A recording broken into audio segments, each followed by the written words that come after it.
Saint Ursula girls high school junior college, subject science 2, lesson animal classification.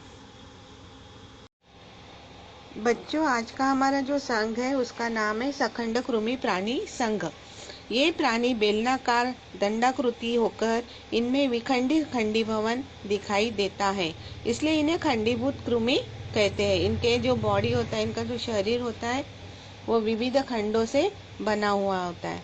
अधिकतर प्राणी स्वतंत्र जीवनयापन करने वाले होते हैं, परंतु कुछ बाह्य रूप परजीवी होते हैं और बाह्य परपोषी होते हैं। स्वतंत्र रूप में रहने वाले प्राणी समुद्र में रहते हैं, कुछ प्राणी मीठे जल में भी पाए जाते हैं और कुछ प्राणी भूचर में भी हो सकते हैं, जैसे कि केंचुआ होता है, ये जमीन में पाया जाता है।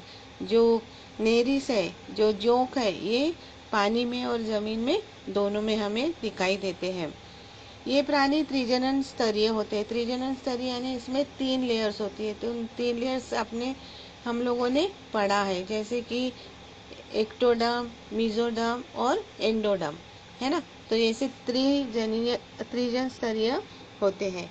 ये द्विपार सममिति वाले भी होते हैं, यानी कि इसके 2 समान भाग हो सकते हैं, और सत्य देह गुहा वाले भी होते हैं। इनमें संचलन हेतु दृढ़ रोम अथवा परापाद अथवा शुक जैसे अवयव होते हैं। इनको लोकोमोशन करने के लिए, यहाँ से वहाँ जाने के लिए, एक जगह से दूसरे जगह पर जाने के लिए इन्हें दृढ़ रोम होते हैं और परापाद होते हैं। इनकी सहायता से वे एक जगह से दूसरी जगह पे जाते हैं। इनका शरीर विशिष्ट उपचर्म क्यूटिकल का बना होता है। ये प्राणी एक लिंगी अथवा उभयलिंगी होते हैं। इसमें एक लिंगी प्राणी भी पाए जाते हैं और उभयलिंगी यानी दोनों लिंग इसमें पाए जाते हैं। और इनके जो उदाहरण दिए हैं वो है केचुआ यानी कि अर्थवर्म, जोक यानी कि लीच, और नेरिस, ये हम उदाहरण इसके देखते हैं। बच्चों, यहाँ पे कुछ प्रश्न पूछे गए हैं कि अर्थवर्म को किसान का मित्र क्यों कहते हैं। तो अर्थवर्म का कार्य क्या है, वो जमीन में बार बार जाते हैं, फिर ऊपर आते हैं, फिर बार बार नीचे जाते हैं, फिर ऊपर आते हैं। इससे क्या होता है कि जमीन जो होती है वो भुरभुरी होती है और उसके कारण फसल बोने में इसकी सहायता होती है, इसलिए केंचुए को किसानों का मित्र कहा जाता है। दूसरा प्रश्न है, जोक का आयुर्वेद में किस प्रकार से उपयोग होता है। तो ये प्रश्न का उत्तर ये है बच्चों कि जो होती है उसका काम होता है खून को चूसना। तो जब किसी का एक्सीडेंट होता है या कोई घाव होता है तो उसमें से जो गंदा खून होता है, उन गंदे खून को चूसने के लिए जोक का उपयोग किया जाता है।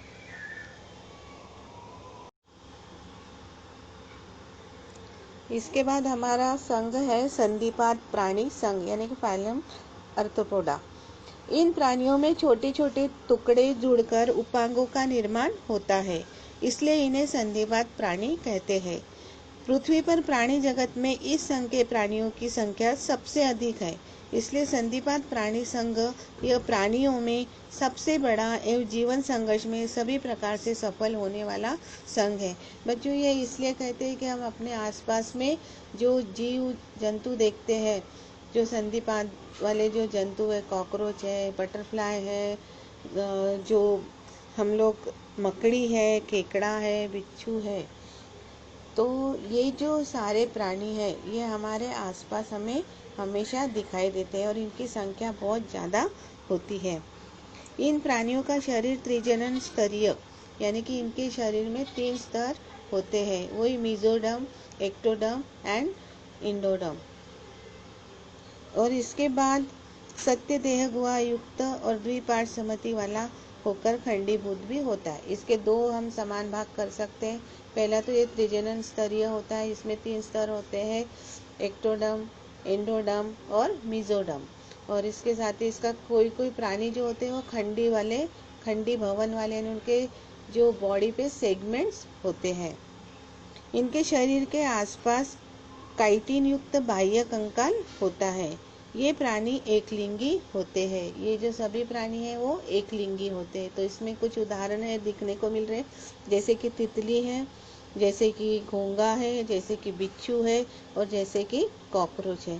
तो यहाँ पे हम जब कॉकरोच का अध्ययन करते हैं तो हमें उसके विविध भाग दिखाई देते हैं, जैसे कि स्पृशा है, उसका सिर है, उसके पंख है, उसका उदर है यानी पेट है, उसके लेग्स है।